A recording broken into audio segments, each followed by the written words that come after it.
اور اب آپ کو بتائیں کہ عمر ایوب نے اسلام آباد احتجاج میں مبینہ بات پر chief justice of supreme court سے فیکٹ فائنڈنگ کمیٹی بنانے کی اپیل کر دی ہے اور واقعات کی جوڈیشل انکوائری کا مطالبہ کیا۔ وزیر اعلیٰ علی امین گنڈاپور بشرا بی بی اور خود پر قاتلانہ حملوں کا الزام عائد کیا۔ تنبیہ کی کہ خیبر پختونخوا میں گورنر راج لگانے والوں کو سخت نتائج بھگتنا پڑیں گے۔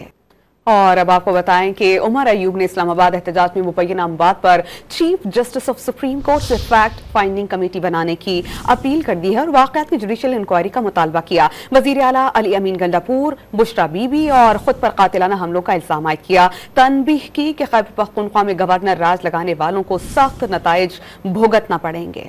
اور اب آپ کو بتائیں کہ عمر ایوب نے اسلام آباد احتجاج میں مبینہ بات پر chief justice of supreme court سے فیکٹ فائنڈنگ کمیٹی بنانے کی اپیل کر دی ہے اور واقعات کی جوڈیشل انکوائری کا مطالبہ کیا۔ وزیر اعلیٰ علی امین گنڈاپور بشرا بی بی اور خود پر قاتلانہ حملوں کا الزام عائد کیا۔ تنبیہ کی کہ خیبر پختونخوا میں گورنر راج لگانے والوں کو سخت نتائج بھگتنا پڑیں گے۔